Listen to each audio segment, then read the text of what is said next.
เป็นประกาศที่ขอร้องให้พี่น้องประชาชนเนี่ยได้อยู่บ้านตัวเก่าบ่มีความจำเป็นเนี่ยบ่ควรจะไปไหนบ่ควรจะมั่วสุมกันเพราะเราบ่สามารถที่รู้ได้ว่าใครเป็นใครเจ็บโรคนี้มันเข้าสู่ในร่างกายของไผพ่องเขาบ่สามารถที่รู้ได้เหมือนกับคำโบราณที่เพิ่นว่าพอตัวมาหันใจกรรมของคนตะกอนที่มันบอกว่าถ้าจะคบไผ่ให้พอแน่อยู่แต่มาปัจจุบันเนี่ยพี่น้องท่านผู้ฟังมันพอพระเจ้ออก บางคนหน้าตาจัดดีโอ้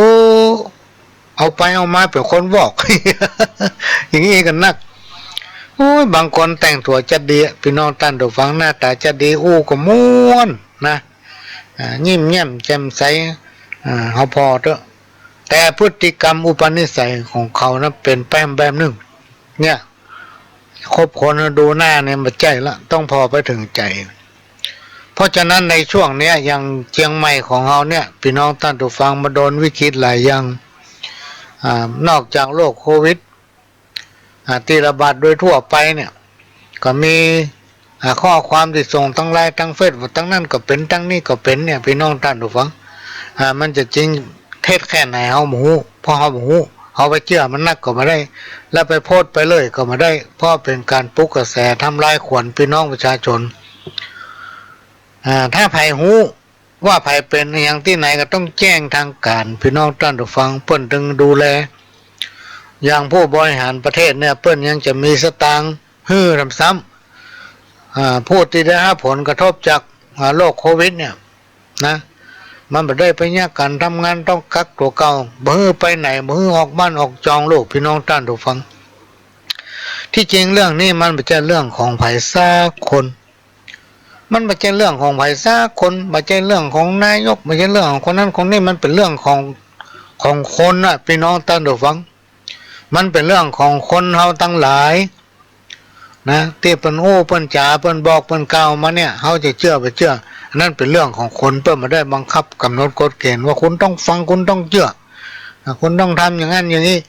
ถ้าคุณมาหักสุขภาพตัวเก่าพี่น้องท่านผู้ฟังถ้าเฮามาหักสุขภาพตัวเก่าของเฮาเนี่ยถ้ามันประสบปัญหามามันก็จะสร้างความเดือดร้อนให้กับตนเองแทนที่มันจะเบากลายเป็นหนักเนี่ยเพราะฉะนั้นเราจะต้องซื่อสัตย์ต่อตัวเองจะต้องรับผิดชอบตัวเองและก็เป็นตัวอย่างให้คนในครอบครัวของตัวเองก็สั่งสอนบอกกล่าวกันพี่น้องท่านผู้ฟังให้รักษาสุขภาพนักประเด็นนี้เพิ่นมีเจลผสมกับแอลกอฮอล์เนี่ยนะว่าจะออกบ้านจะเข้าหมายถึงว่าจะออกจากเฮือนจะเข้าไปในเฮือนของตัวเก่าในบ้านอยู่จ้องไหนมุมใดของในบ้านเนี่ยก็จะได้กับมาพ่นเจลที่ผสมด้วยแอลกอฮอล์เนี่ยใส่ฝ่ามือล้างทำบ่อยๆมันจะทำให้เรารอดพ้นจากวิกฤตนี้ได้ก็คิดว่าช่วงนึงพี่น้องท่านผู้ฟังคงบ่เมินหลัง14วันไปตั้งหน้านี่ก็น่าจะคืนสู่สภาพมันเป็นโรคแห่ อาจารย์วันลบนามวงพรมผู้จัดข่าวรอบฟ้าละนะซึ่งปัจจุบันนี่เปิ้นก็เป็นคำประธานก็รองประธานหรือว่าเป็นคณะกรรมการของสำนักพุทธเนี่ยและตำแหน่งหนึ่งเปิ้นเป็นไวยากรณ์ของวัดพระบรมธาตุเจ้าดอยสุเทพเปิ้นเขียนกำกรกำข้าวเนี่ยนะเปิ้นว่าโลก5ขันนังนี่โล เศรษฐกิจก็บ่ดีอยู่แล้วหมอกควันก็เต็มบ้านเต็มเมืองก้าหมอกควันก็เต็มที่แล้วนะพี่น้องท่านผู้ฟังซ้ำมาโดนโลก5ขันนังนี่ เปิ้นว่าบ้านเมืองเฮาถึงวันนี้เป็นดีตกใจพ่อไปตังใดหมอกควันกุ้มบ้านพ่อไปตังใดหมอกควันกุ้มบ้านก้าหมอกควันนี่เต็มที่แล้วแสบหูแสบตาบางทีตามัวนะพี่น้องท่านผู้ฟังถ้าออกไปอยู่ทางนอกนั่งอยู่ในห้องนักก็บ่ดีหม้อเปลืองไฟว่าต้องเปิดแอร์ ไปบ่ปอที่เป็น เป็นตาดีย่านคือโรคโคโรห้าเนาะเป็นห้องว่าโรคโคโรห้าขนังนี้หมอตั้งหลายได้ออกมากล่าวจี้ว่ามันหายกว่าโรคไข้ธรรมดาภัยเป็นแล้วยากแก้การรักษาขอเฮือปีป้านะอาอยู่ก้าในบ้านอยู่ก้าในบ้านทางรัฐบาลได้ออกกฎหมายมาต้านบ่ให้มันแพร่ขยายไปนัก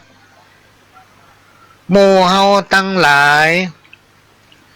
มีลูกหลานอันเป็นที่ฮักขอกักตัวเฮืออยู่ก้าในบ้านเนินในใส่หน้ากากไว้เวลาไปไหนมาไหนเพื่อความปลอดภัยตึงตัวและค่าเต้าที่ดูในเฟซพี่น้องท่านผู้ฟังก็มาประทับใจตลาดหนึ่งเพราะเปิ้นออกในเฟซที่จริงก็คงจะมีหลายตลาดหลายพื้นที่หลายสถานที่ที่เปิ้นทำกันที่ปหลวงหันก็คือตลาดธานินนี่ฝ่ายประชาสัมพันธ์ของตลาดธานินเปิ้นจะยืนเปลี่ยนกันประกาศอยู่ในห้องประชาสัมพันธ์นั่นนะ ว่าถ้าใครจะเข้ามาตลาดธานินเนี่ยต้องล้างมือเปิ้นมีจุดเฮ้อท่านจะต้องไปเข้าตรงนั้นแล้วก็ล้างมือโดยเจลที่ผสมยาป้องกันโรคโควิดเนี่ยแล้วก็ต้องสวมหน้ากากถ้าไผบ่มีเปิ้นก็แจกเฮ้อนะพี่น้องท่านผู้ฟังจะต้องสวมหน้ากากทุกคนถ้าไผมีเปิ้นแจ้งเฮ้อถ้าไผมายอมปฏิบัติก็คือว่าไปสวมหน้ากากเปิ้นก็ขอร้องบ่เข้ากัดนะอันนี้ก็เป็นสิ่งที่ดีพี่น้องท่านผู้ฟังก็น่ายกย่องสรรเสริญเพราะฉะนั้นเรื่องนี้เขาจะต้องดูแลรักษาสุขภาพของตัวเองรวมไปถึงคนในครอบครัวถ้ามันติดคนหนึ่งมันก็จะลามมาหาคนหนึ่งนะพี่น้องท่านผู้ฟังเพราะว่าโรคเนี้ยมันติดต่อกันได้ง่ายและเป็นอันตรายมันแพร่ขยายไปทั่วโลกแล้วตอนนี้มีหลายประเทศที่มีคนตายเป็นหลายร้อยคนนะพี่น้องท่านผู้ฟังมันน่าดีตายก็ตายมันน่าดีเป็นก็เป็นเพราะฉะนั้นเป็นสิ่งที่เราตั้งหลายควรจะหลีกเลี่ยงเมื่อกี่วันมานี้ก็ได้หันกับตาพี่น้องท่านผู้ฟังได้มีพี่น้องกลุ่มแก่นนำโดยการนำของอย่างตำบลสันปิเสื้อนี่ก็มีป้อกำนันคำดีบุญสละป้อกำนันตำบลสันปิเสื้อร่วมกับคณะป้อหลวงบ้านสารวัตรกำนันผู้ช่วยก็ได้ทำการพ่นยาฉีดยาเพื่อป้องกันเชื้อไวรัสโควิดเนี่ยทั่วหมู่บ้านหลายหมู่บ้านรวมไปถึงวัดวานี่ก็เป็นสิ่งสำคัญวัดวาก็ต้องมีเจลไว้หน้ากุฏิไว้หน้าวิหารเวลาพี่น้องศรัทธาบาศกบาสิกาไปทำบุญที่วัดก็พอ5 จุดน้ำยาที่ล้างมือแล้วก็เข้าไปในวัดอันนี้ก็เป็นสิ่งที่เราจะต้องทำตามที่เปิ้นแนะนำพี่น้องท่านผู้ฟังคือเต้าที่เปิ้นแถลงข่าวเปิ้นบอกว่าไม่ได้บังคับหรอกไม่ได้กำหนดกฎเกณฑ์หรอกว่าห้ามมันนั้นห้ามมันนี้ไผมาห้ามประชาชนหรอก เพราะบ้านเราเป็นบ้านประชาธิปไตยหรอกแต่เปิ้นขอร้องเราปฏิบัติตามถ้าคุณบ่เชื่อคุณบ่ทำถ้าเกิดมีปัญหาขึ้นมาพี่น้องท่านผู้ฟังประเดี๋ยวเนี่ยหลายสถานพยาบาลน่ะหมอบ่พอเพราะอย่างคนไข้มันนัก มันปกติพี่น้องท่านผู้ฟังพระหลวงเคยไปโรงพยาบาลนะหลายเตื้อบางเตื้อก็ไปนอน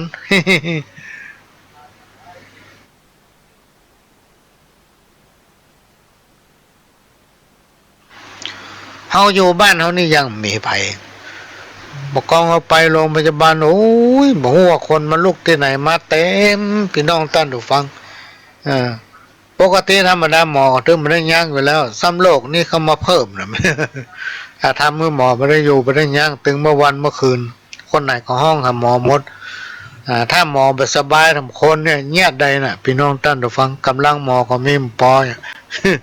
เพราะนั้นกิจกรรมอันใดที่มันล่อแหลมต่อโลกนี้พี่น้องท่านผู้ฟังก็ต้องปฏิบัติตัวเก่าไผบ่อยากจะไปนอนห้องยาไผบ่อยากจะไปอยู่ห้องยาพี่น้องท่านผู้ฟังโดยเฉพาะการถูกกักตัว14วันเนี่ยมันลำบากอยู่ถึงหมู่ม่วนยิ่งคนเคยไปเคยอยู่เคยไปเนี่ยกันทำงานแล้วมากักตัวเก่าถึง14วันเนี่ยมันจะไปม่วนอย่างไร โอ้อย่างปหลวงนี่อยู่ถึงได้เนาะเพราะว่าอุปนิสัยของเขานะเขาแย่งบ่เป็นถ้าเขาแย่งแล้วเขาหมู่ม่วนต้องเนี่ยอันนั้นจำนั่นเนี่ยอันนั้นจำอันนั้นอยู่ในบ้านก็อย่างเดียวกันพี่น้องท่านผู้ฟัง2-3 วันมานี่มันมีโอกาสได้ไปอ่านไลน์เลยมีโอกาสได้อ่านไลน์เมื่อ2 วันก่อนก็ได้มีโอกาสพบปะกับท่านด็อกเตอร์อาจารย์พันงามก็ว่ามาปะกันที่วัดดีกว่ามันจะง่ายดีก็เลยไปนั่งโอ้กันที่วัดได้สักครึ่งชั่วโมงก็ได้รับความรู้หลายอันหลายอย่างแลกเปลี่ยนกันเกี่ยวกับปัญหาที่มันเกิดขึ้นบอกว่าจะเป็นของพี่น้องดอยเต่าบอกว่าจะเป็นพี่น้องโอมก๋อย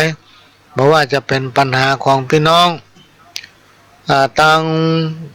ลุ่มแม่น้ำตื่นเนี่ยพุ่นก็ได้รับปัญหาไว้แล้วก็ตะวานี่ก็ได้ทราบข่าวว่าท่านผู้ตรวจราชการสำนักนายกรัฐมนตรีท่านก็ได้อ่านข้อความอย่างไรอันไรอย่างแล้วก็แจ้งมาทางเฟซทางไลน์พี่น้องท่านผู้ฟังว่าท่านก็สนใจอยู่แต่ว่าเดี๋ยวนี้กำลังเมาขนาดเมาอย่างเมาแก้ปัญหาเนี่ยวิกฤต1หมอกควันอากาศเป็นพิษอันที่2คือโควิดโรค5ขนังเนี่ยมันมาเกิดทำเมื่อทุกหน่วยงานพี่น้องท่านผู้ฟังโดยเฉพาะปกครองท้องถิ่นท้องที่นี่ตึงไม่ได้อยู่ได้ย่างกันต้องรายงานผลท่านผู้ว่าราชการจังหวัดทุกจังหวัดก็ฮ้อนอกตกใจแหละพี่น้องท่านผู้ฟังเฝ้าระวังกลัวพี่น้องประชาชนอันเป็นลูกบ้านเป็นลูกเมืองจะอยู่กันมาม่วนอยู่กันมาสุขสบายพึ่งเป็นนั่นเป็นนั่นนี่โดยเฉพาะโควิดเนี่ยต้องเฝ้าระวังเป็นอย่างนักเพิ่นมีเจ้าหน้าที่บอกว่าจะเป็นฝ่ายปกครองบอกว่าจะเป็นสาธารณสุขบอกว่าจะเป็นอสมผู้ใหญ่บ้านกำนันคอยติดตามเรื่องนี้อยู่ตลอดเพราะนั้นกิจกรรมอันใดที่เป็นวัฒนธรรมประเพณีของเราในช่วงเนี้ยมันล่อแหลมเขาก็จะงดการจะเลื่อนการหรือว่าก็ก้อยทยอยมาทำกันพี่น้องท่านผู้ฟังนี่ก็เป็นเรื่องที่เราต้องช่วยกันพิจารณาเนอะพี่น้องท่านผู้ฟังและมีมาหนึ่งก็คือว่าในช่วงเทศกาลปีใหม่หรือว่าสงกรานต์ปีใหม่เมืองเหนือเขาเนี่ยตามประเพณีที่เพิ่นทำกันนะพี่น้องท่านผู้ฟังอย่างวันจักรานล่องเนี่ยวันเนาก็คือวันดาวันนี้วันพญาวันก็คือวันกินวันตันวันสละสลงวันซักข้าวดำหัวพ่อแม่ครูบาอาจารย์คนเฒ่าคนแก่เนาะ วันปากปีก็เป็นวันที่ส่งข้อบ้านปูจาเตียนโดยเฉพาะวันปากปีเนี่ยเพิ่นจะปูจาเต้าทั้ง4เกือบจะทุกบ้านทุกหลังคาพี่น้องท่านผู้ฟังจะมีการปูจาเต้าทั้ง4เต้าทั้ง4หมายถึงเต้าจตุโลกบาลหรือว่าเต้าจตุโลกบาลคือเทพเทวดาที่รักษายังทิศถึง4ตามตำนานในทางพระพุทธศาสนาเต้าจตุโลกบาลเป็นเทพรักษาบนสวงสวรรค์จำนวน7 ชั้นก่อนพี่น้องท่านผู้ฟังซึ่งมีชื่อเรียกว่าจตุมหาราชิกาเทวดาในสวรรค์ชั้นนี้แบ่งออกเป็น4 ส่วนมีมหาราชทั้ง4 องค์มีพญาอินตาธิราชนะเป็นอธิบดีหรือเป็นใหญ่เป็นห้องวัดเท้าจตุโลกบาล จตุมหาราชิกาเทวดาที่ปกครองรักษาบ้านจองเจ้าบ้านเจ้าจองรักษาถึง4 ทิศก็มีเต้าวัดตาละทะท้าววิรุฬหกท้าวเวสสุวรรณท้าววิรูปักษ์ตึงหมดตึงมวลเนี่ยจะดูภายใต้การบังคับบัญชาของพญาอินทราธิราชตึงหมดตึงหมู่เนี่ยจะทำหน้าที่เกี่ยวกับโลกมนุษย์รักษาดูแลความอยู่เย็นเป็นสุขความเรียบร้อยในโลกมนุษย์และเทวโลกเพื่อคุ้มครองรักษาผู้ประกอบกรรมดีเป็นต้นว่าคนที่เคารพนับถือพ่อแม่คนที่เคารพนับถือครูบาอาจารย์คนที่บ่ลืมบุญคุณคน คนที่มีความกตัญญูกตเวทิตาคุณก็คือหู้จักคุณคนประเภทเนี่ยเพิ่นจะดูแลรักษาสมณะจีพราหมณ์ผู้เฒ่าผู้แก่ที่รักษาศีลกินทานและกิจกรรมอื่นๆสรุปแล้ววันเดือนจีปีใหม่นี่และวันพระวันศีลบอกว่าจะเป็นวันข้างขึ้นข้างแรมพญาอินทร์ซึ่งเป็นราชาธิบดีตนเป็นใหญ่แก่เทวบุตรเทวดาทั้งหลายองค์ท่านจะเสด็จลงมาเองการอัญเชิญเต้าจตุโลกบาลหรือว่าเต้าทั้ง4เป็นขนบธรรมเนียมของพี่น้องชาวล้านนาเฮา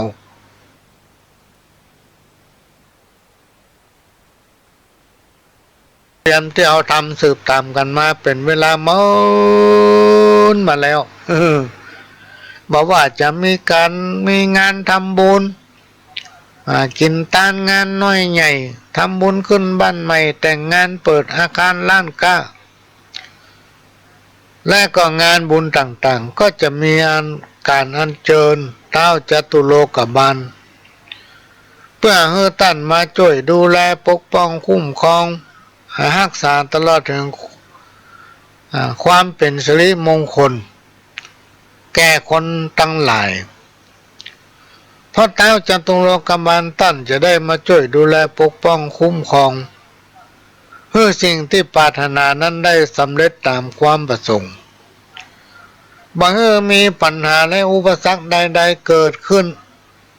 และเมื่อมีความเป็นสิริมงคลตลอดไปนะอันนี้เป็นเรื่องที่คนโบราณครูบาอาจารย์พ่อแม่เพิ่นมีความเชื่อถือและเล่าปฏิบัติสืบตามกันมาจนถึงปัจจุบันวัตถุประสงค์ของการขึ้นเต้าทั้ง4หรือโอกาสอาราธนาถวายเครื่องสักการะเป็นเครื่องบรรณาการถึงเต้าทั้ง4เพื่อความเป็นสิริมงคลเพื่อขอให้ท่านได้มาปกป้องคุ้มครองรักษาให้การงานทุกอย่างที่เราประกอบเป็นภารกิจประจำวันได้สำเร็จตามความประสงค์ตามที่ได้กล่าวและได้อู้มานี้เป็นการบอกให้รู้ว่าเจ้าล้านนาของเราเนี่ยนับถือเต้าทั้ง4บ่เหมือนตั้งภาคใต้บ่เหมือนตั้งภาคกลางพี่น้องท่านผู้ฟังอันนั้นเปิ้นมีเต้าทั้ง4เปิ้นจะถือพระภูมิเจ้าที่บางที่บางแห่งที่ผ่านมาบักกี่วันมาเนี่ยบักกี่เดือนไม่ใช่บักกี่วันก็รวมมีโอกาสได้ไปที่กรุงเทพ แล้วก็ไปยังสถานที่แห่งหนึ่งไปสังเกตพอศาลพระภูมิเจ้าที่เปิ้นว่าตอนนี้มันแปลกเหลือเปิ้นมันมีถึง4ศาล เป็นศาลอย่างบล่ำบลาจะว่าศาลเก่าก็บ่ใช่เป็นศาลใหม่เดี๋ยวไปเหลือมาไปที่หนึ่งอันนั้นจะมี3ศาลนะมะมันมีศาลอย่างพระล่ำบะเหลือเนาะก็เข้าไปพอเป็นว่าศาลหนึ่งเป็นศาลพระพรหมศาลนั้นหนึ่งเป็นศาลพระภูมิศาลนั้นหนึ่งเป็นศาลตายายทำศาลนั้นหนึ่งเป็นศาลพระทรงเมืองนี่ ก็แล้วแต่เราจะเคารพนับถือพี่น้องท่านผู้ฟังอันนี้เป็นความเชื่อของเปิ้น เขาถามไว้ตั้งเพศเปิ้นถึงมีเงี้ยกาเปิ้นบอกว่าเปิ้นไปบนไว้ว่าถ้าเปิ้นประสบความสำเร็จอันนั้นอันนี้เปิ้นจะแปลงสารอย่างนี้เปิ้นก็เลยแปลงอย่างนั้นทำอย่างนั้นไปไหว้บูชาอย่างนั้นเนาะแต่ภาคเหนือล้านนาวเนี่ยพี่น้องท่านผู้ฟังเต้าอันอย่างเนี้ยสารทั้งหลายเราเนี่ยมันจะมีสมัยก่อนตั้งเหนือนี่จะถือผีปุญญาถือผีบ้านผีเฮือนแล้วก็เต้าทั้งสี่เพราะฉะนั้นในวันปากปีของทุกปีก็จะมีการถวายเครื่องบรรณาการถึงเต้าทั้งสี่มีการบูชาเต้าทั้งสี่ทั่วบ้านทั่วเมืองพ่ออาจารย์นี่ออกบ้านตั้งแต่เจ้ากว่าจะไปโอกาสราชนาเต้าทั้งสี่กำบ้านเฮ้อพี่น้องที่เคารพนับถือลูกเต้าเราหลานโอ้เป็นพวกเขาตอนบุญกลัวจะแล้วเพิ่นทำกันงานแต่ในปีนี้พี่น้องตั้นตฟังเฮ้อพิจารณาเนอะเพราะว่ามันมีโรคไวรัสโควิดเข้ามาระบาดประเทศกับเมืองไทยประเทศกับบ้านเฮาทั่วโลกเพราะฉะนั้นเราอาจจะเลื่อนไปก็หรือว่าอาจจะทำเพราะว่าทุกปีเขาเคยทำก็ต้องติดจอกับพ่ออาจารย์เปิ้นอย่างเรื่องการทำบุญในเทศกาลสงกรานต์นี่ก็ต้องประสานกับเจ้าวาดเปิ้นเนอะพี่น้องท่านผู้ฟังเพราะว่าบางทีเจ้าวาดก็เป็นห่วงพี่น้องศรัทธาเหมือนกันหลายวัดหลายวาประกาศบิณฑบาตพ่ออินดูพี่น้องศรัทธา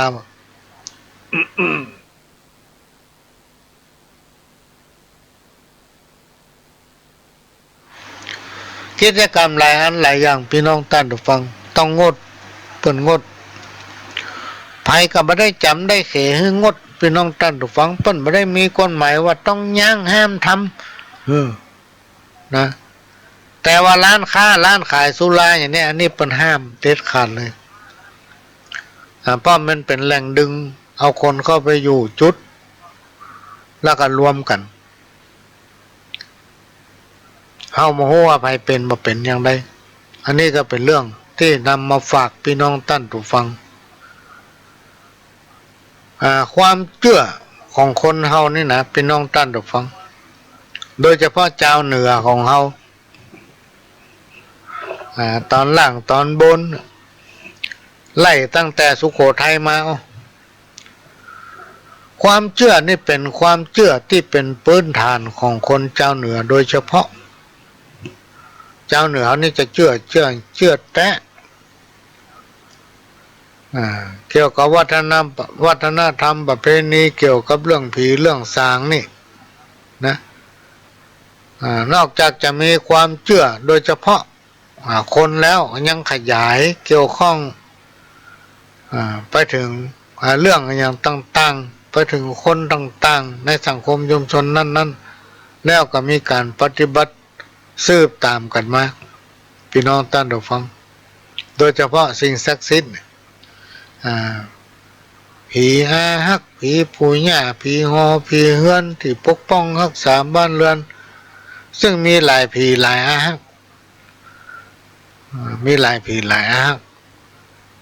สิ่งที่ขาดที่ละมาได้ทุกบ้านทุกเรือนจะต้องมีผีปู่ย่าหรือผีบ้านผีเรือนอันนี้ก็เอามาฝากเนอะพี่น้องท่านผู้ฟังผีปู่ย่าหรือผีเฮือนเป็นผีบรรพบุรุษเป็นผีบรรพบุรุษซึ่งมีความเชื่อถือกันว่ามีความสำคัญต่อวิถีชีวิตของคนเราทั้งหลายเป็นอย่างมากจึงมีการยึดถือปฏิบัติสืบสารเพิ่นเรียกว่าสืบฮีดสารหอยสืบตามกันมาอย่างเคร่งครัดถ้าใครผู้ใดปล่อยปละละเลยหรือล่วงละเมิด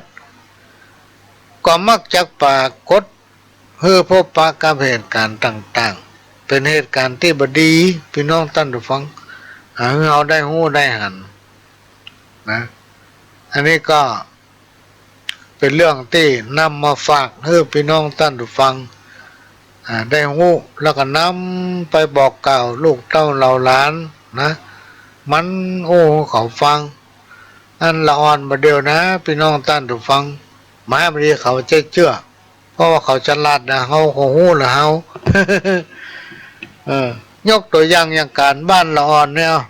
วันนี้ครูฮื้อการบ้านมาบันนักตะใดหน้าสมุดหนึ่ง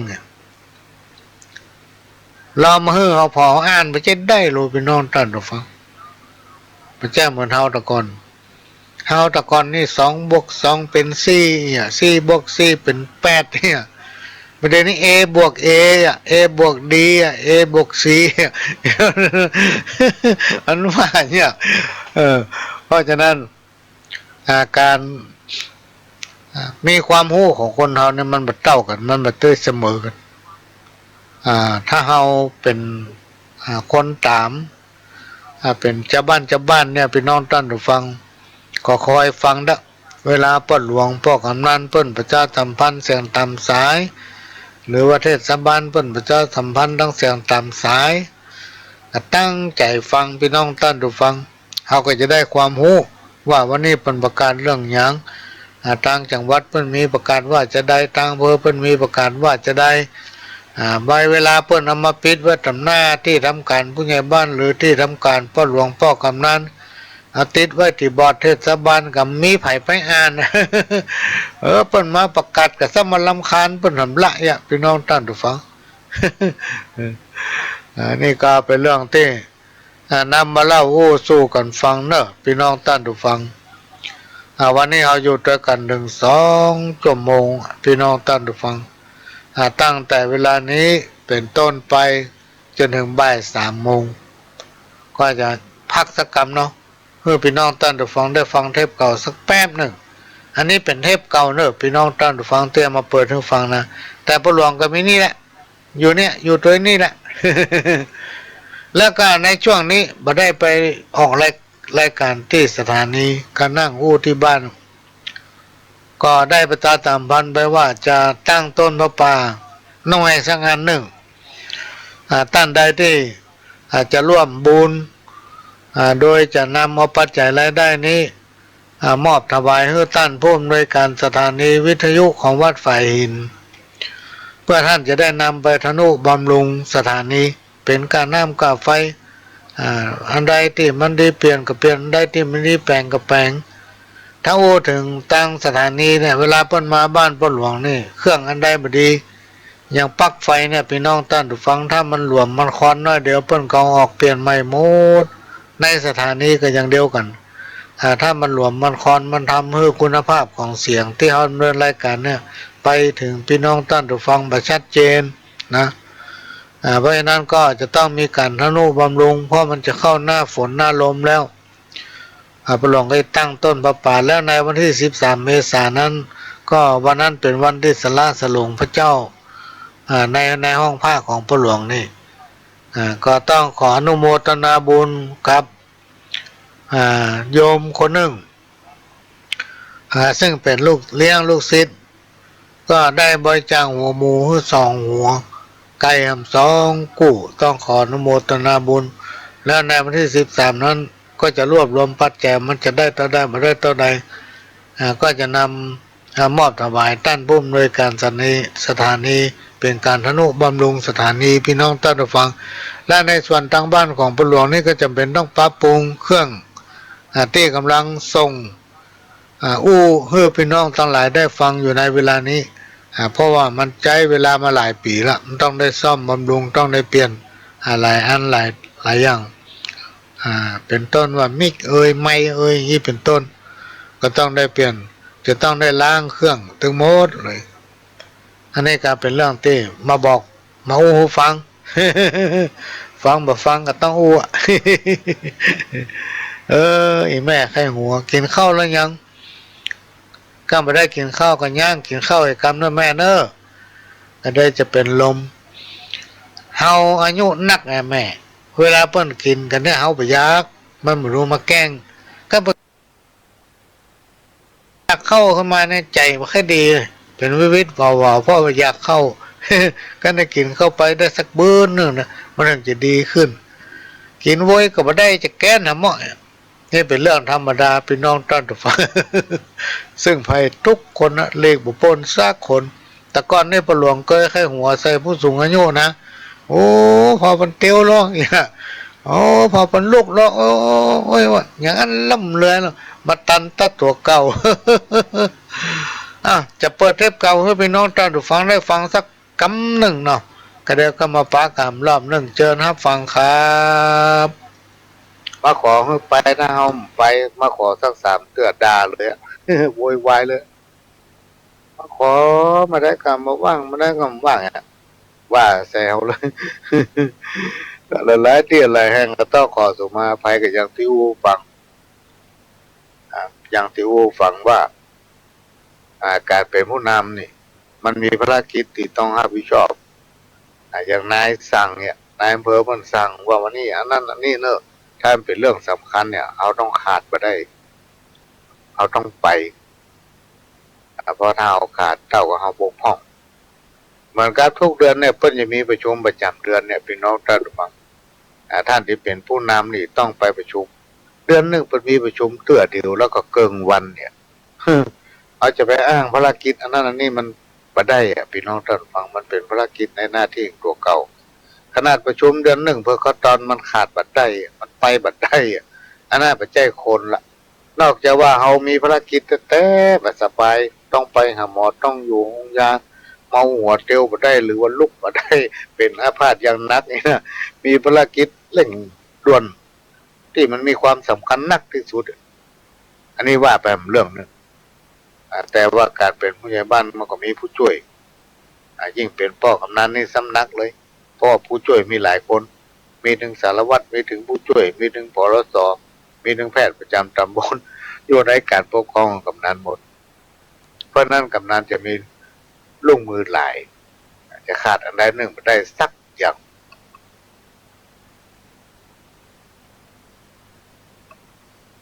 ก็ช่วงนี้เป็นช่วงที่มีการบวชหรือว่าบรรพชาภาคฤดูร้อนบวชพระบวชเนนภาคฤดูร้อนก็มีหลายที่พี่น้องท่านฟังที่ขอมาบางท่านก็มาเขียนจดหมายล่าไว้ว่าขอวันนั้นวันนี้ขอไปที่ฮันที่นี่จะต้องขอสุมาภัยเพราะว่าเวลาที่ไปไหนเนี่ยถ้าใจเวลาวันค่ำเนี่ยมันไปบัดได้แต่พี่น้องท่านทุกคนถ้าพี่ค่ำจำไปไงเลยเพราะว่าวันหนึ่งนี่ต้องยากอย่างหลายอย่างยิ่งปัจจุบันนี่มันต้อง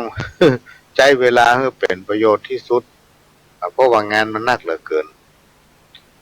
งานมันหนักเหลือเกินอันนี้ก็ต้องขออภัยไว้ณที่นี้ตุยแล้วก็รายการของพ่อหลวงนี้พี่น้องท่านฟังก็ต้องขอทำความเข้าใจว่ามันเป็นรายการที่เจ้าบ้านตัวแทนของเจ้าบ้านที่มีพื้นฐานการศึกษาน้อยเดียวเท่านั้นแต่เอาโสประการชีวิตในการที่ตนเองปฏิบัติธรรมมานี่มาอู้ฟังกับพระเจ้าว่ามันดีแห่หมดกับพระเจ้านะพี่น้องท่านฟังอย่าไปถือว่าที่มันอู้ออกมานี่มันดีหมดเลยกะ มันเก่งหนึ่งทีกับพระเจ้ามันเป็นประสบการณ์ที่เราทำมาโอ้ฟังที่ปริทั้งกับใจวิจารณญาณฟังพอนะฟังดูพระเจ้าเอามาสอนเอามาอู้ฟังเป็นการแลกเปลี่ยนเรียนรู้อันไหนที่ของท่านมันดีกว่าก็สามารถแสดงความคิดเห็นได้บางทีพระหลวงนี่ชอบรวบลัดพี่น้องท่านฟังจะชอบรวบลัดเอาต้องการเยอะๆแต่ว่าถ้าอู้เป็นมวยนี่เป็นมวยนี่ก็ระวังมัดไว้ดีเอาชอบนอก เอาต้องการเยอะๆก็มันเป็นประสบการณ์อย่างหนึ่งเอามาแลกเปลี่ยนเรียนรู้ก็เป็นรายการที่อู้เป็นเจ้าบ้านถ้าอู้เป็นละอ่อนก็เป็นขโยมได้รับสันทานุมัติจากครูบาอาจารย์หลวงพ่อเพิ่นบอกว่ามันอู้พอเขาท่าเฮ้ยก็มันอู้ไปเป็นการฆ่าเวลา และที่รายการมันนี่เพราะอย่างพี่น้องท่านผู้ฟังต้องการทางสถานีเจ้าหน้าที่เพิ่นได้พักข้องปล่อยเวลาพ่อหลวงไปการจัดรายการเนี่ยมันใช่ว่าจัดได้ง่ายๆพี่น้องท่านผู้ฟังแม้นว่าพ่อหลวงนี่จะเป็นคนบ้านธรรมดามานั่งอู้ในรายการเนี่ย เฮาก็พอจะฮู้ว่าอันไหนดีอันไหนบ่ดี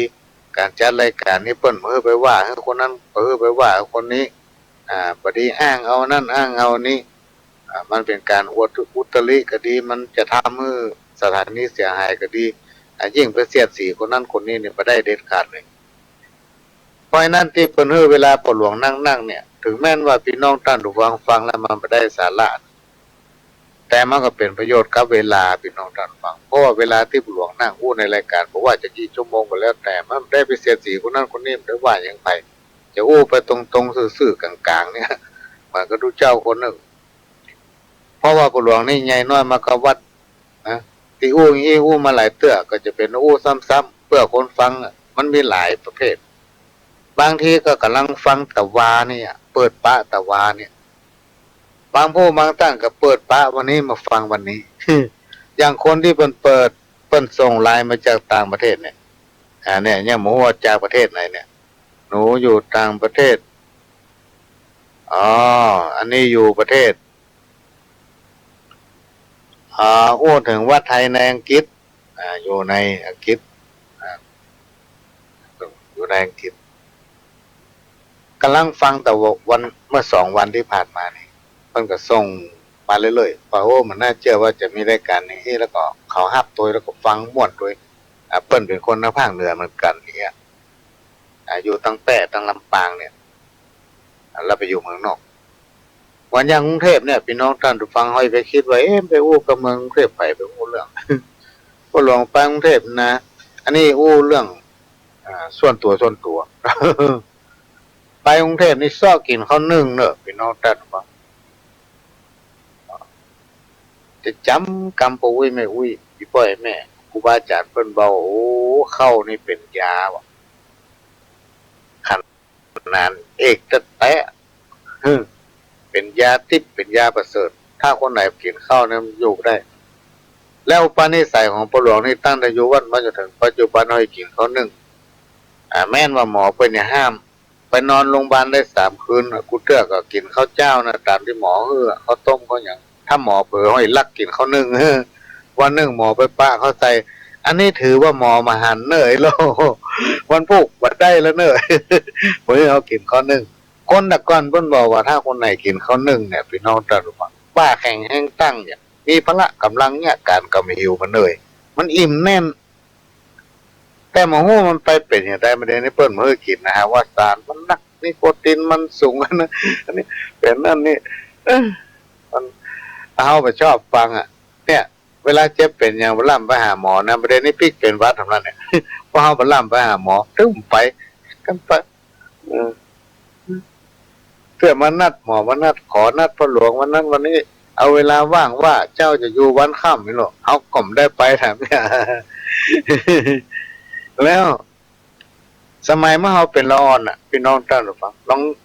ย้อนนึกไปหรอกโอ้ยไม่อุ้ยนี่เพิ่นอยู่ปน้อยปนานนี่เพิ่นอยู่เขาเดิมไปหาหมอสักเตื้ออย่าประทามหากำแล้วมันก็แล้วมันเหมือนหมูกี่ปีบ้านเฮาถึงจะมีคนเจ็บคนเป็นอ่อนแอนักอยู่สักคนแล้วประเดี๋ยวเนี่ยพี่น้องท่านฟังลองพอดอกกำวันจันทร์กับวันอังคารกำอันกับวันพฤหัสเมารถเป็นลำอย่างพี่น้องท่านฟังป้ากันไปหาหมอเนี่ยอย่างตำบลที่ปหลวงอยู่เนี่ยถ้าวันจันทร์วันอังคารวันพฤหัสเอาลองไปพอดอกเข้าหาโรงพยาบาลส่งเสริมสุขภาพไปได้ละคนมันนักเต็มป้าไปหาหมอถ้าเป็นคนตะก่อนเป็นว่าอย่างใดไปเสาะหามันเนี่ยคนยังบอกว่าถ้าเอาไปเจ็บเป็นยังพอดีไปถามเมื่อถ้าเอาเป็นยังพอดีไปหาหมอตัวไปเสาะหามันเนี่ยพอเจ็บเป็นยังอยู่ดีสบายไปปึ๊ดหาตำหามันก็บอกมันส่งข้อกับสะเตาะข้อนั่นเป็นนี่จนนั่นจนนี่ได้เสาะหามแหละ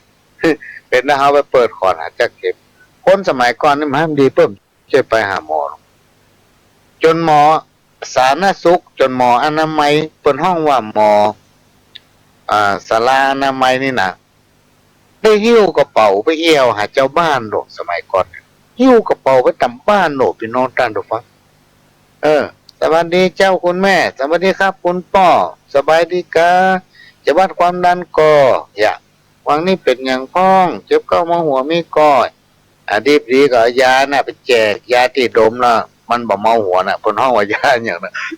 ไล่แจงคนเท่าสมัยเมื่อประหลวงเป็นละอ่อนเป็นอย่างนั้นหมอนี่ถ้านั่งอยู่สถานีอนามัยน่ะเป็นห้องสุขศาลา ถ้านั่งอยู่นั่นน่ะรับอย่างเดียวน่ะมันมีไปหาพ่อมาดีไปตึมไปหา ไปเปิดก่อนนะแต่เก็บหมอทุกได้ติ้วกระเป๋าเยี่ยวตามบ้านแต่ว่าเดี๋ยวนี้หมอไปได้ไปไหนละเจ้าบ้านเหมารถกันไปหาเบิดกับไปตรวจเบาหวานเบิดกับไปตรวจความดันเบิดกับไปตรวจสุขภาพเบิดกับไปนั่นนี่ถ้าเป็นคนตะกอนบอกเสาะหา เปิดก่อนนะแต่เก็บ พอหลวงก็เลยกลายเป็นคนมาเก่าถืออาการมีป่วยแม่กามผูไว้แม่โอ้ยอยากอันใดเฮ้กินครูบาอาจารย์เพิ่นนึงบอกหรอกถ้าอยากอันยังก็เฮ้กินอันนั้นเพิ่นว่านะธาตุมันต้องการถ้านึกอยากเนาะธาตุมันต้องการนะลาบประหลวงซ้ำเป็นคนเหมือนเปิ้น อันอื่นๆเขาก็ไปอยากเขาอยากกินน้ำพริกครั้งนึงเนี่ย เจือแต่ไม่เกี่ยวกับโยกกันอย่างไรมั่วและชอบเนี่ยคนเดียวชอบเนี่ยคนเดียวพี่น้องดันฟังถ้าคนอื่นเนี่ยเอากินมาลำเท้าเนี่ยคนเดียวเขากินลำ และกินได้วันครับเท้าเนี่ยเขาก็จะแบ่งสามละอันนี้กินมาเจ้านี้อันนี้กินมาตอนบืดอันนี้กินมาแรงบืดเนี่ย แล้วมันล่ำไปกินข้าวบ้านไผ่เนอะร้านอาหารกำไปถ้ามาเจอไปถ้าประจำเป็นแต่นี่จำไปเลยล่ามาช่วงระยะปัจจุบันนี่อายุมันเริ่มละ เริ่มเริ่มน้อยไปหรือว่า นักไป ก็เลย มานึกถึงครูบาอาจารย์ที่เพิ่นบอกว่าเฮาจะได้เวลาหลับช่วงที่เปิ้นเป็นนักพี่น้องท่านบอกเฮาจะได้เวลาพักผ่อนบ่ ดึกดึงกลางคืนต้องตลอดวันหนึ่งสองสามตี หลายๆคนคิดพี่น้องท่านฟังว่าโอ้ครูบาอาจารย์บางองค์นี่เปิ้นมีเงินนี่เนาะจะไปคิดอย่างนั้นบัดได้พี่น้องท่านฟังถ้าไผคิดอย่างนั้นก็คือบ่ถูกละเปลี่ยนความคิดใหม่คือของกินของตามเนี่ยพี่น้องท่านฟังมันสะสมบ่ได้หรอกเปิ้นห้องเป็นอาโจมกินตานไปแล้วมันเป็นอาโจมบานไปล่ำไปรวยสักคนอะ ได้มาก็เชื่องไปทำบุญไปเลยๆต่อไปเลยๆอันไผว่าไปหน้า เปิ้นจะสตางค์แต่ละบาทนี่ย่องมือไหวขึ้นท่วมหัวพุ่นลูก สาธุถ้าไปใจในสิ่งที่เป็นประโยชน์เอาไปใจในสิ่งที่ดีมันก็ดีถ้าไปใจในสิ่งที่เป็นประโยชน์มันก็เกิดประโยชน์พี่น้องท่านฟังเปิ้นเลยห้องว่าเป็นอาจมเพราะฉะนั้นสิ่งต่างหลายเหล่านี้มันเป็นปุคลาธิฐานธรรมเป็นสิ่งที่ฝากไว้ในดุลพินิจของพี่น้องท่านผู้ฟังเพราะฉะนั้นเราจะทำอย่างหลายๆอันหลายๆอย่างที่เราตั้งใจว่าจะทำมันดีมันหันเนี่ยทำแต่ทำแต่พี่น้องท่านผู้ฟังถ้าเราทำแบบแต่เนี่ยมันไร้บ่อยมันก็ตามน้ำพริกละลายแม่น้ำมันเกิดประโยชน์นะมันเกิดประโยชน์มีเพื่อนคนหนึ่งบอกว่าถ้าผมมีโอกาสคิดอย่างประหลวงเลยในวันที่จะเขียนนั้นเกษียณอายุเนี่ยขอคนละ10 บาทพอแล้วพี่น้อง คนละบาทมันน้อยไปขอคนละ10 บาทตั้งใจไว้อย่างนั้นเพื่อนก็บอกเงี้ยพี่น้องท่านฟังว่าเดี๋ยวถ้าผมในเวลาเนี่ยผมไม่เจอพรรคพวกที่ไหนผมขอคนละ10 บาทพอละหรือไม่แน่อาจขอคนละบาทแล้วผมจะเตียวเดินไปทั่วประเทศเลยเพิ่นบอกว่าประเทศเขาเนี่ยมีกี่ล้านคนถ้าป้าไผ่ถ้าเขาจ้างจ้างจ่าพี่น้องท่านผู้ฟังผมขอสตางค์คุณแค่10 บาทนะครับเดี๋ยวไปทำประโยชน์อันนั้นนี่เขาถึงคือ คนไทยเป็นแรงน้ำใจอันไผ่ไปปั่นกันมาเมืองไทยประเด็นนี้เจ้าต่างประเทศเพราะจะคืนเมืองไทยแล้วนะพี่น้องท่านผู้ฟังนับได้นับเผลอไปได้นะ ประก การแรกมันจะยืดวัดคนเพิ่นละ พอไม่พอวัดตามรอบนอกเที่ยวมันตกใจโอ้ตุพาดหลายขนาดโลกบ้านเฮาเนี่ยมันใจบ้านเฮาสักโตหน่อยโลกแล้วเป็นลูกที่ไหนไปอยู่ลูกบ้านใต้บ้านเหนือมาก็ไม่ใจโลกเมืองนอกว่ะโอ้บางวัดใหญ่แต่ใหญ่ว่าเป็นพระสงฆ์เน้นมาจากเมืองนอกมาอยู่โพดอันนี้ไม่ใช่ว่าเปิ้นบดีนะพี่น้องท่านฟังเปิ้นดีเหมือนกันทุกคนอะแต่ว่าคนไทยเขาเนี่ยมาชอบเข้าไปวัดมาชอบไปอยู่วัดเหินห่างจากวัดเมื่อเหินห่างจากวัดพี่น้องท่านฟังสมัยโบราณเปิ้นนึกว่าไว้บ้านวัดโรงเรียนเนี่ยบวรสามสิ่งเนี่ยจะเปิ้งปะอาศัยกันแล้วก็จะพาไปสู่วิถีแห่งความสุขก็คือวิถีธรรมจิตใจก็จะดีงามลองสังเกตก็คนที่มีการศึกษานักแต่จิตใจมันเป็นศีลเป็นธรรมหน้าตามแป้มแบมนะคนที่เปิ้นหู้พ่องหมูพ่องแต่ว่าจิตใจเปิ้นเป็นศีลเป็นธรรมเปิ้นมีเมตตาจิตในตัวในตนนี่นะโอ้น่าเบิกบานพอแล้วจุ่มมึก แล้วคนน่ะประเภทหนึ่งมันมาเอาอย่างสักอย่างนี้น่ะอันนั้นหน้าแห้งเก๊กเด็ก มันมาเอาอย่างสักอย่างแต่หน้ามันก็แห้งเก๊กเด็ก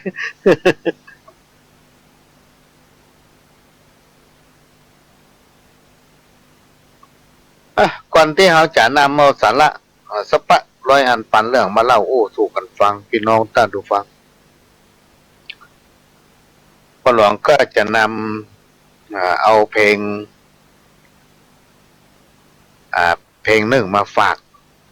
นะ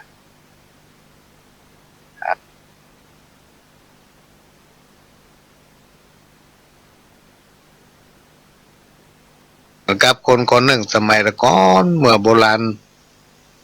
เปิ่นเล่าสืบตามกันมามีคนหนึ่งเขาได้บุญ ก็มีคนบอกว่าตอนเจ้าตู้เจ้าเพิ่นจะลุกจากฝั่งปูนมาบิณฑบาตทางฝั่งเพะพี่น้องเพราะมันเป็นลำน้ำขวางหมู่บ้านกับสำนักสงฆ์นี่ต้องผ่านลำน้ำแล้วเขาจะแยกอย่างใดเขาได้บุญวะคนนี้ก็อู้แต่พ่องเล่นพ่องไปจุเปิ้นเนาะหันเปิ้นมาหู้อย่างก็ไปจุเปิ้นเขาต้องแยกอย่างสักอย่างแจ้งเจ้ามาลูกเจ้าแต่ก็เตรียมเหือล้างเหือสะอาด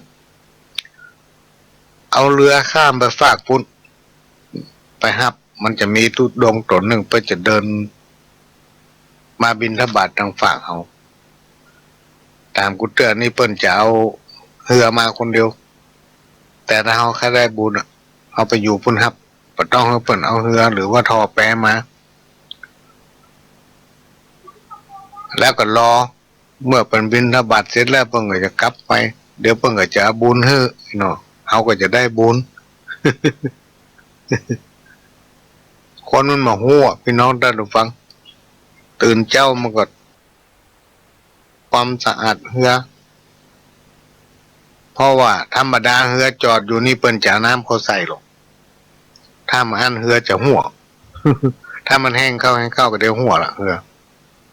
เพื่อก็จะน้ำใส่ไว้เต็มมันก็ออกมาน้ำมาตีสี่แล้วพอ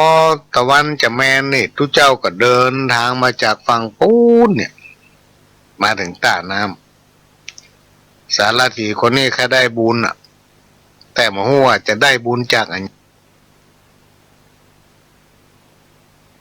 อย่างก็มีคนบอกว่าเหือเอาเหือน่ะมาฮับก็เลยอาสากับทุกเจ้าเปิ่นเป็นพระธุดงค์ว่ากับผมเนี่ยจะเอาเรือลำเนี่ยบรรทุกท่านไปฟังพุทธแล้วจะรอฮับเอาท่านปิ้งมาเพื่อว่าข้าได้บุญทุกเจ้าก็ว่าวันนี้มีโยมใจดีมาฮับดีละโยมตั้งใจทำเมื่อมันสำเร็จก็คือว่าห้ามอาตมาไปห้ามอาตมามาส่งก็ถือว่าสำเร็จละ กำนันมันก็จะได้บุญ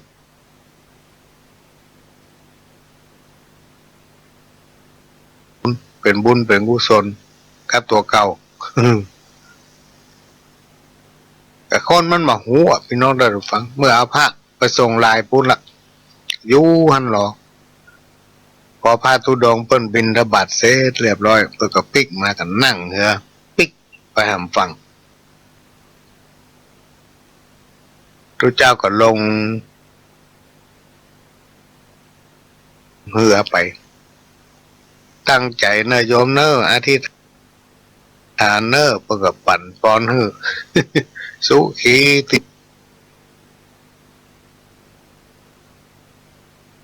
กายุโกอายุวันโนสุขังพระลังแล้วก็หันหลังหัน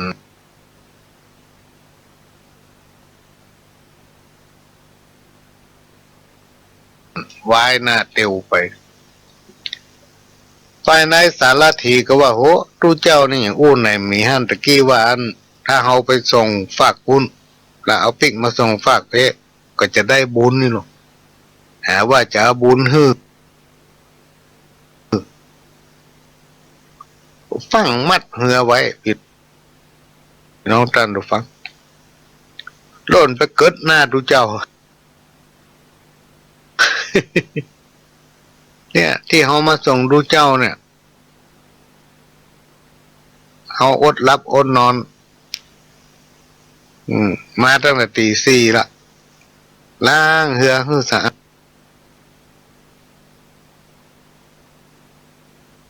ดฮับเอาตันไปฝั่งปูนบินทบาทเสร็จแล้วก็ฮับมาส่งฝั่งนี้ไหนว่าอันจะได้บุญ มาหันสักอย่างทุกเจ้าก็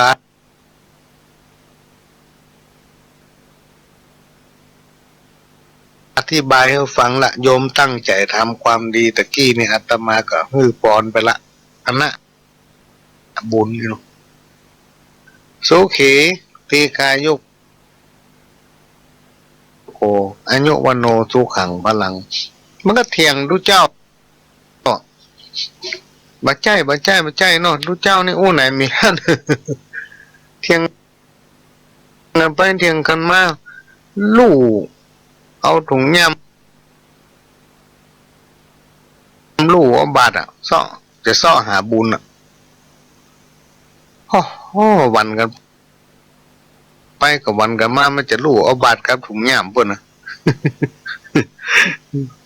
ที่จริงในถุงยำดูเจ้ามันก็ไม่ใช่มีอย่างพี่น้องท่านผู้ฟังก็มีกระติกน้ำห้อนเนี่ยอัน ตาลปัดแต่ผ้าเช็ดหน้าเหี้ย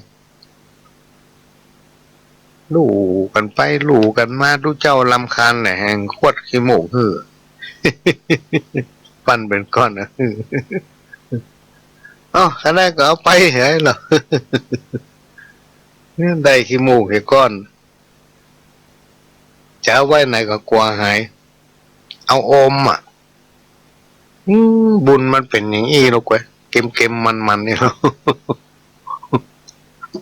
นี่คือคนหมูบุญมันอยู่ที่ใจพี่น้องท่านผู้ฟังถ้าเราทำสิ่งใดแล้วเราสบายใจ บ่เดือดร้อนถึงตัวเราบ่เดือดร้อนถึงคนอื่น บ่เดือดร้อนกับไผเฮาบ่ได้เอาของเปิ้นมาตานไปด้วยกำลังของเฮามีเท่าใดก็ทำบุญไปตานทำแล้วสบายใจความสบายใจนั่นน่ะ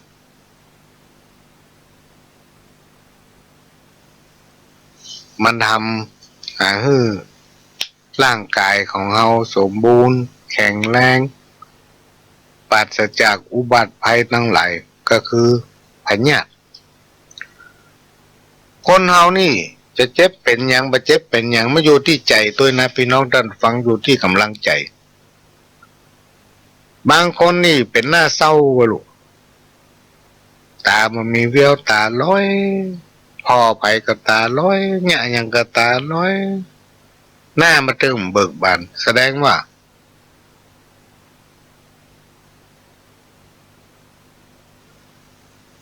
มีอย่างแฝงอยู่ในใจอยู่ในอกถ้าได้ระบายออกมาเนี่ยมันจะทำให้จิตใจเขาโล่งต้องไประบายที่คนที่เป็นหูใจคนที่เป็นมีน้ำใจคนที่เป็นมิตรกับเขาถ้าเอาไประบายบ่ใจตี้ก็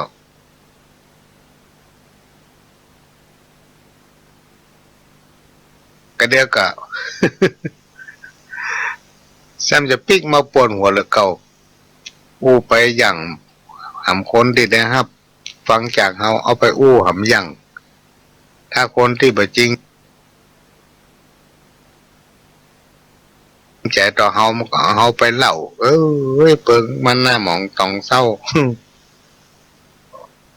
เพราะมันเป็นอย่างเงี้ยแล้วมันก็เอาไปอู้ต่อ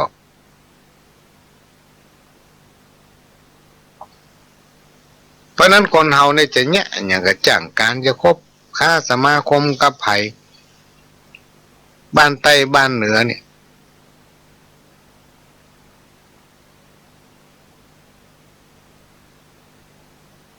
มันจะอยู่ที่ใจหมดพี่น้องตาดูกัน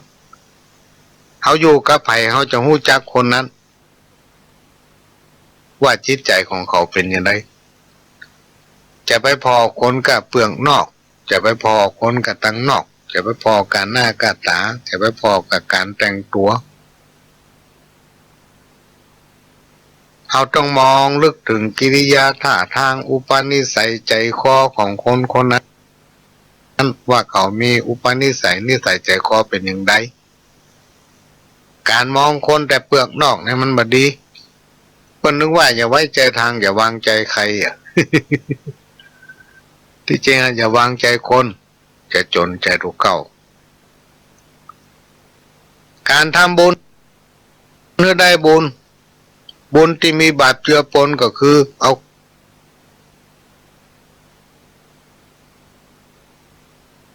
ของที่บริสุทธิ์มาตานบางทีของอันนั้นมันบ่ใช่ของเฮามาตานมันก็มีบุญบ่มีพละอานิสงส์อะไรอย่างเพราะมันใช่ของเฮา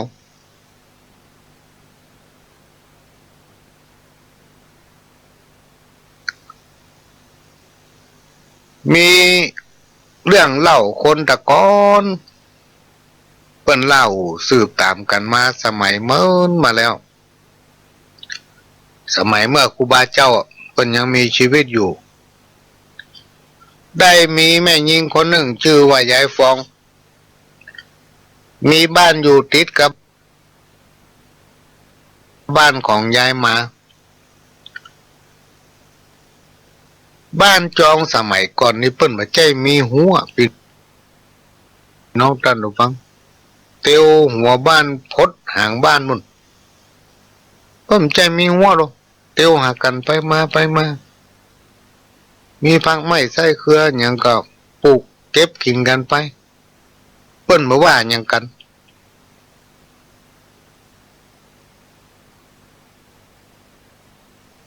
ยาย